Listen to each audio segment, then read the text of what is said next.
नमस्कार दोस्तों, स्वागत करते हैं आपका एक बार फिर बिंदास खबरें में, जहां पर हम लेकर आते हैं देश और दुनिया की ताजा और काम की खबरें। तो दोस्तों, बिना देरी किए शुरू करते हैं खबरों का सिलसिला। और इसी के साथ आज की पहली बड़ी खबर कि राशन कार्ड में एक गलती और फ्री में राशन मिलना हो जाएगा बंद। जल्दी कर लें ये काम। आपको बता दें कि केंद्र सरकार समय समय पर गरीबों और जरूरतमंदों के लिए कई तरह की योजनाएं चलाती है। बीते 2 साल के दौरान महामारी कोरोना वायरस की वजह से लॉकडाउन लगने के बाद फ्री राशन की सुविधा शुरू की गई थी। इस महामारी की वजह से लोगों की नौकरियां चली गई और बड़ी संख्या में लोग बेरोजगार हो गए थे। उन लोगों की मदद के लिए मोदी सरकार ने इस योजना को चलाया था।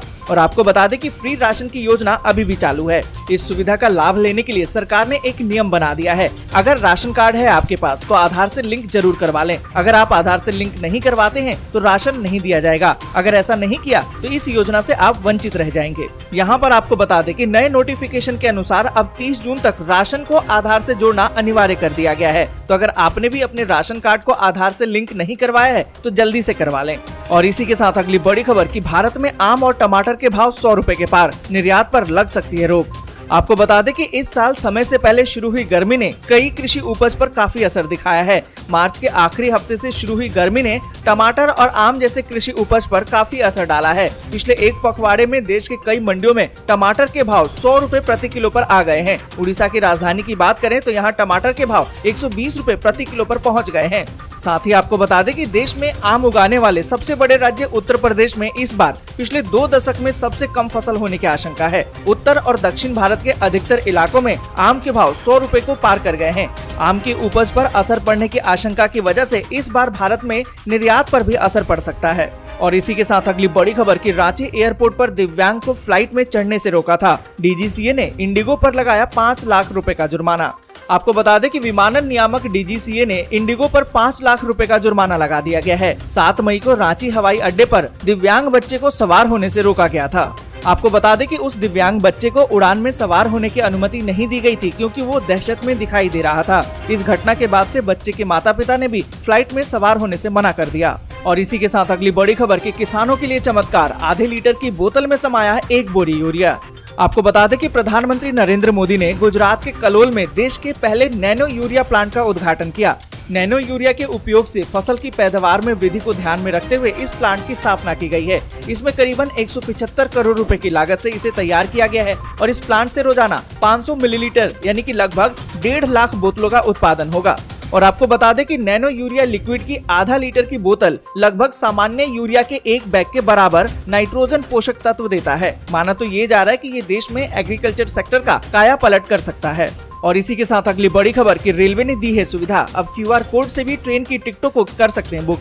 आपको बता दें कि रेलगाड़ी से सफर करने वाले यात्रियों के लिए ये खबर बेहद ही महत्वपूर्ण है। अगर आप अपने गंतव्य तक जाने के लिए ट्रेन का टिकट बुक कराने के लिए रेलवे के काउंटर पर जाने का विचार कर रहे हैं तो आपको वहां जाने की अब जरूरत नहीं पड़ेगी, क्योंकि इंडियन रेलवे यानी कि भारतीय रेलवे और IRCTC की तरफ से यात्रियों को रेलवे टिकट खरीदने के लिए अब काउंटर पर लंबी कतार से मुक्ति मिल जाएगी, क्योंकि रेलवे ने एक नई सुविधा की शुरुआत की है।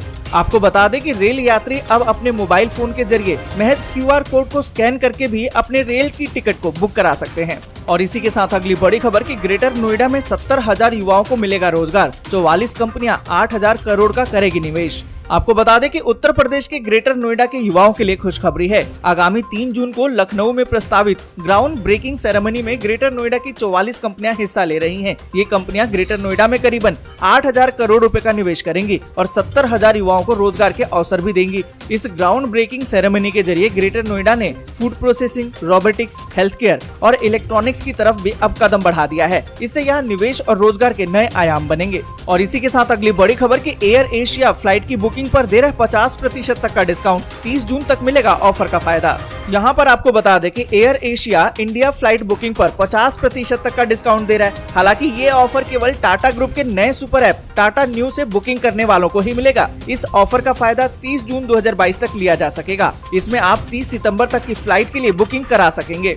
और इसी के साथ अगली बड़ी खबर कि चीन के शंघाई में लॉकडाउन के खिलाफ सड़कों पर उतरे लोग, कहा कि जल्द पाबंदियां खत्म करे सरकार। आपको बता दें कि चीन के शंघाई में कोरोना कोरोना संक्रमण को लेकर कड़ी पाबंदियां लगाई गई हैं। 2.5 करोड़ की आबादी वाले शंघाई में पिछले 7 सप्ताह से लॉकडाउन लगा हुआ है। रिपोर्ट्स की माने तो यहाँ कोविड केसों में थोड़ी कमी आई है, लेकिन पाबंदियों को लेकर कोई भी राहत नहीं दी गई है। इसके चलते गुस्साए लोग सड़कों पर उतर आए हैं। लोगों ने प्रदर्शन करना शुरू कर दिया है। इस दौरान उनका कहना था कि लॉकडाउन हटाया जाए, पाबंदियों में ढील दी जाए, और ये जानकारी शहर के कई इलाकों के व्हाट्सएप ग्रुप पर फैल गई है।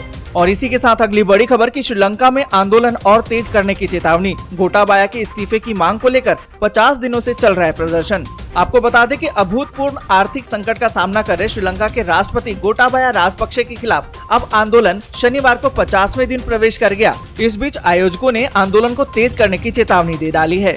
और आपको बता दें कि आयोजकों का कहना है कि हमारा संघर्ष तभी खत्म होगा जब राजपक्षे परिवार राजनीति छोड़ देगा और अपनी गलतियों के लिए जनता की अदालत में पेश होगा। और इसी के साथ अगली बड़ी खबर की मारियोपोल बंदरगाह पहुंचा रूसी जहाज। यूक्रेन का आरोप, संसाधनों की लूटपाट कर रहा है रूस। आपको बता दें कि मारियोपोल पर कब्जा करने के बाद अब रूस अपने मंसूबों को अंजाम देने लगा है। एक रिपोर्ट की माने तो पहली बार एक रूसी जहाज मारियोपोल के यूक्रेनी बंदरगाह में दाखिल हुआ है। आपको बता दें कि यूक्रेन का आरोप है कि रूस मारियोपोल में संसाधनों की लूटपाट कर रहा है। और आपको बता दें कि बंदरगाह के प्रवक्ता ने बताया कि इस यात्रा से पहले 2700 टन धातु लोड किया जा रहा है। साथ ही आपको बता दें कि टेलीग्राम मैसेजिंग ऐप पर भी लिखा गया है कि यूक्रेन के अस्थायी कब्जे वाले क्षेत्र में लूटपाट जारी है। यूक्रेनी अनाज की चोरी के बाद अब रूस ने मारियोपोल से धातु उत्पादों का निर्यात करने का मन बनाया है।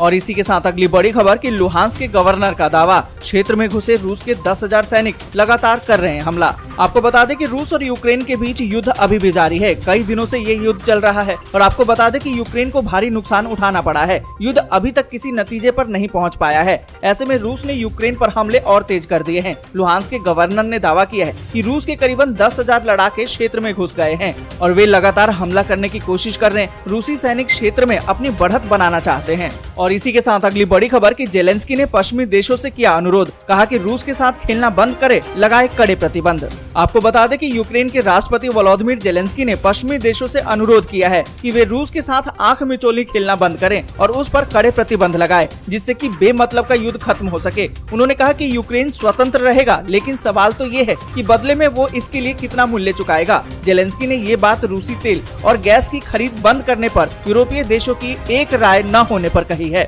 और इसी के साथ अगली बड़ी खबर कि केरल में आज दस्तक दे सकता है मानसून, पर इन राज्यों में बारिश का अलर्ट। आपको बता दें कि मानसून का इंतजार लोगों को बेसब्री से है। इस बीच मौसम विभाग ने मानसून को लेकर एक अच्छी खबर दी है। मौसम विभाग की माने तो 6 दिन रुकने के बाद दक्षिणी पश्चिमी मानसून अब दक्षिणी श्रीलंका को कवर करते हुए केरल की तरफ बढ़ना शुरू कर चुका है। ऐसे में अगले 2 दिनों तक केरल और लक्षद्वीप में भारी बारिश हो सकती है। और आपको बता दें कि मौसम विभाग ने अपने बयान में कहा है कि केरल में मानसून के आगमन के अनुकूल स्थितियां बनी हुई हैं और 2-3 दिन के भीतर ही मानसून वहां दस्तक दे सकता है। और साथ ही आपको बता दें कि अगले 24 घंटे के दौरान पूर्वोत्तर भारत, तमिलनाडु, केरल, लक्षद्वीप, अंडमान निकोबार द्वीप समूह, उप हिमालय, पश्चिम बंगाल और सिक्किम के कुछ हिस्सों में हल्की से मध्यम बारिश होने की संभावना है। वहीं बिहार, झारखंड, उड़ीसा, छत्तीसगढ़, उत्तर प्रदेश, पूर्वी मध्य प्रदेश और तेलंगाना, साथ ही आंध्र प्रदेश के कुछ हिस्सों में हल्की बारिश। आज के लिए बस यहीं तक। वीडियो आपको अच्छी लगी हो तो लाइक और शेयर जरूर कर दें। अगर अभी तक आपने चैनल को सब्सक्राइब नहीं किया है तो सब्सक्राइब जरूर से कर लें।